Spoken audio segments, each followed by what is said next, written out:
Selamat datang di kanal Media Pigeon Farm, semoga semua dalam keadaan sehat walafiat. Izin berbagi ulasan tentang seputar beternak.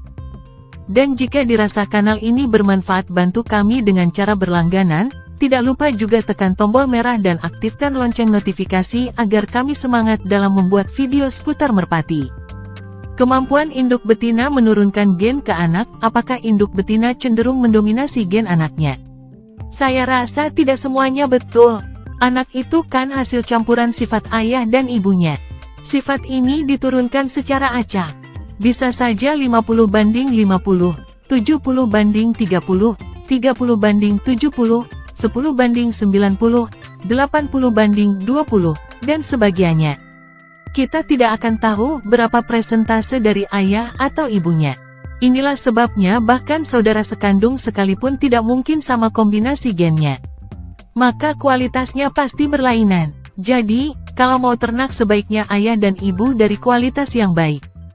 Maksudnya supaya aman, tidak untung-untungan, walaupun hasil dalam ternak pun memang berharap yang tidak pasti. Namun menggabungnya gen yang sama baik sangat besar kemungkinannya menurunkan hasil yang baik daripada salah satu indukan memiliki kekurangan. Mau ikut bapak oke, mau ikut ibu juga boleh. Ini pun belum tentu menjamin hasil yang sesuai dengan harapan karena harus diperhatikan juga sifat resesif dan dominan dari induknya. Apa itu artinya resesif? Resesif adalah pembawa sifat atau gen yang membawa pengaruh tidak secara langsung dan akan muncul pada saat bertemu dengan gen yang sama resesif pada generasi selanjutnya. Sedang gen dominan adalah gen yang memberi pengaruh secara langsung dan menjadi ciri. Sedang gen dominan akan selalu muncul pada gen berikutnya. Misalnya gen fenotip hitam pada merpati puma warna hitam, begitu anaknya berwarna hitam, jantan apa betina, maka akan muncul ke anaknya sesuai warna indukannya. Apalagi indukan tersebut pernah disilang secara inbred atau linebreed, maka gen dominan ini akan lebih besar peluangnya. Ternak prinsipnya menyatukan dua karakter, sifat individu. Dari penyatuan ini diharapkan kedua karakter, sifat tersebut turun ke anakannya, bersinergi secara harmonis sehingga menghasilkan karakter baru yang lebih berkualitas. Namun, tiada yang sempurna di dunia ini. Termasuk merpati sebagus apapun selalu ada kekurangannya.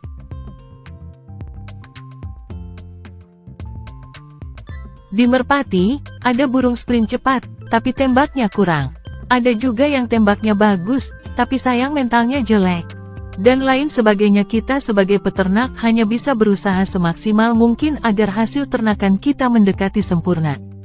Karena dalam beternak, jangan hanya melihat satu generasi di atasnya, bila perlu 2 atau 3, sehingga bila kita menyilangkan dua karakter yang berbeda akan mampu memprediksi karakter mana yang akan dominan.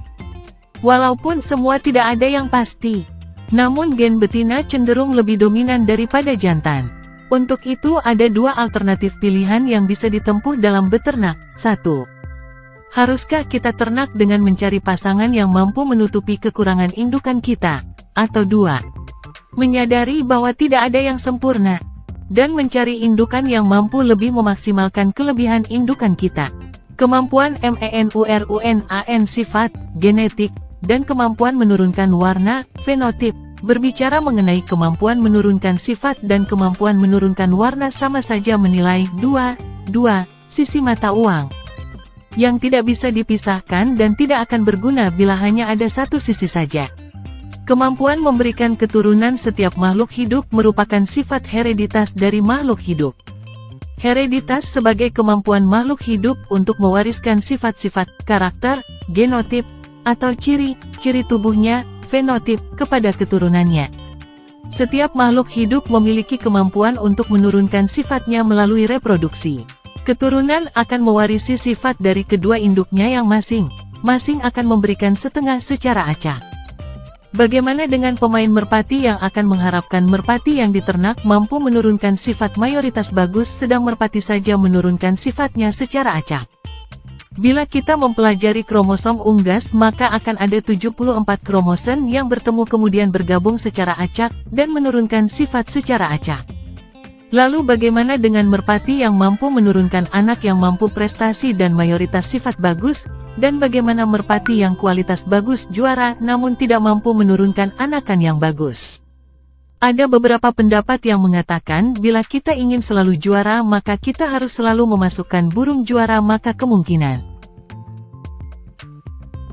besar akan mendapatkan keturunan yang juara. Pendapat ini apakah 100% benar?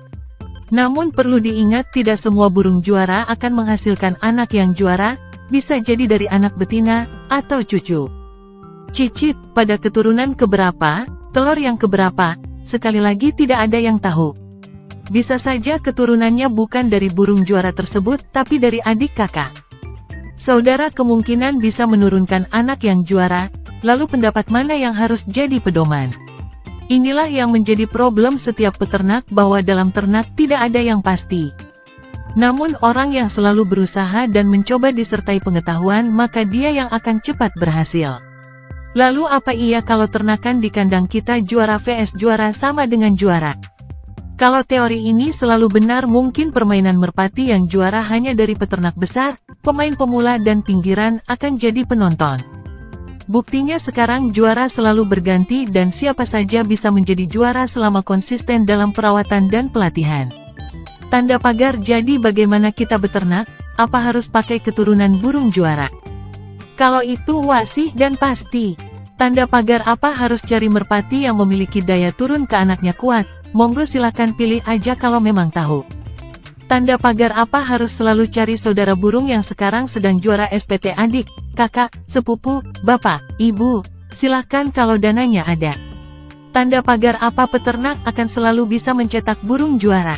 Kalau ini bisa, pemain pinggir kelas bawah menengah, mungkin gak bisa juara apalagi ternak, buktinya juara selalu berganti. Silakan rekan-rekan pilih sistem beternak, alternatif mana yang akan Anda dipilih?